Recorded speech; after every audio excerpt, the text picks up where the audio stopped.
ನಾವು ಹೆಣ್ಮಕ್ಳು ಹೆಂಗೆ ಅಂದರೆ ಮಕ್ಕಳಿದೆ, ಫ್ಯಾಮಿಲಿ ಇದೆ, ಫುಲ್ ರೆಸ್ಪಾನ್ಸಿಬಿಲಿಟಿ ಇದೆ, ಬರೀ ಅವ್ರದ್ದಾದರೆ ಆಗೋಯ್ತು ಅಂತಲೇ ಯೋಚನೆ ಮಾಡ್ಕೊಂಡೇ ಇದ್ದೀವಿ.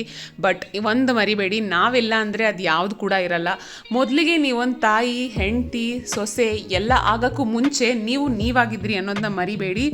ಫಸ್ಟು ಏನು ಮಾಡ್ತಿದ್ವಿ ಅಂದರೆ ನಮ್ಮ ಮೇಲೆ ಎಷ್ಟು ಫೋಕಸ್ ಮಾಡ್ತಾಯಿದ್ವಿ, ಮಕ್ಕಳು ಫ್ಯಾಮಿಲಿ ಎಲ್ಲ ಬಂದಮೇಲೆ ಎಲ್ಲ ಮರೆತುಬಿಟ್ಟು ಅವ್ರಿಗೋಸ್ಕರ ನಾವಿರ್ತೀವಿ. ಬಟ್ ಅದು ನಾವು ಮಾಡೋ ಸ್ವಾರ್ಥ ಅಂತ ಹೇಳ್ತಾ ಇಲ್ಲ, ಬಟ್ ನಿಮ್ಮ ಮೇಲೂ ಕೂಡ ನೀವು ಪ್ರೀತಿ ತೋರಿಸೋದು ತುಂಬ ಇಂಪಾರ್ಟೆಂಟ್ ಅಂತ ಹೇಳ್ತಾ ಇದ್ದೀನಿ. ಮಾರ್ನಿಂಗ್ ಫ್ರಮ್ ಬ್ರೇಕ್ಫಾಸ್ಟ್ ಬಾಕ್ಸಿಂದ ಹಿಡ್ದು ನೈಟ್ ಡಿನ್ನರ್ ಕ್ಲೀನಪ್ ಮಾಡೋವರೆಗೂ ಎಲ್ಲರ ಹೆಲ್ತು ನೋಡ್ಕೋತೀವಿ. ಬಟ್ ನಮ್ಮ ಹೆಲ್ತ್ಗೆ ಏನಾದರೂ ಪ್ರಾಬ್ಲಮ್ ಆದಾಗ ಯಾರು ನೋಡ್ಕೊತೀವಿ? ವೆಯ್ಟ್ ಲಾಸ್ ಅನ್ನೋದು ಮಕ್ಕಳಾದಮೇಲೆ ಎಸ್ಪೆಷಲಿ ತುಂಬ ಕಷ್ಟ. ಟೈಮ್ ಇರಲ್ಲ, ಎನರ್ಜಿ ಇರಲ್ಲ, ನಿದ್ದೆ ಇರಲ್ಲ. ಬಟ್ ಎಷ್ಟೊಂದು ಎಕ್ಸ್ಕ್ಯೂಸಸ್ ಇದೆ ಲೈನಾಗಿ. ಬಟ್ ಅದೆಲ್ಲದಕ್ಕಿಂತ 30 ನಿಮಿಷ ಟೈಮ್ ಸಿಕ್ಕಲಿ ಸಾಕು, ಅದನ್ನೇ ಬಳಸಿ. ಯೋಗ ಮಾಡಿ, ಎಕ್ಸಸೈಸ್ ಮಾಡಿ, ಅಟ್ಲೀಸ್ಟ್ ಒಂದು 5,000 ಸ್ಟೆಪ್ಸ್ ವಾಕನ್ನು ಮಾಡಿ. ಸ್ಕೇಲ್ ಮೂವ್ ಆಗ್ತಾ ಇಲ್ವಾ, ತಲೆ ಕೆಡಿಸ್ಕೋಬೇಡಿ, ಅದು ಇವತ್ತೆಲ್ಲ ನಾಳೆ ಆಗೇ ಆಗುತ್ತೆ. Just focus on your progress.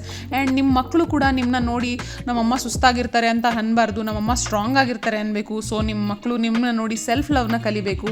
ಬರೀ ಫ್ಯಾಮಿಲಿಗೆ ಅಡುಗೆ ಮಾಡ್ಕೊಳ್ಳೋದು ಒಂದೇ ಲವ್ ಅಲ್ಲ, ನಿಮಗೋಸ್ಕರ ವರ್ಕೌಟ್ಗೆ ಟೈಮ್ ತೆಗೆಯೋದು ಕೂಡ ಒಂದು ಸೆಲ್ಫ್ ರೆಸ್ಪೆಕ್ಟ್ ಆ್ಯಂಡ್ ಲವ್ ಅಂತ ಹೇಳ್ತೀನಿ. ನೆನ್ಪಿಟ್ಕೊಳ್ಳಿ, ಹ್ಯಾಪಿ ಅಮ್ಮ ಹ್ಯಾಪಿ ಹೋಮ್, ಹೆಲ್ದಿ ಅಮ್ಮ ಸ್ಟ್ರಾಂಗ್ ಫ್ಯಾಮಿಲಿ. ಇನ್ನೇನಿಗೆ ತಡ, ವೆಯ್ಟ್ ಲಾಸ್ ಸ್ಟಾರ್ಟ್ ಮಾಡಿ.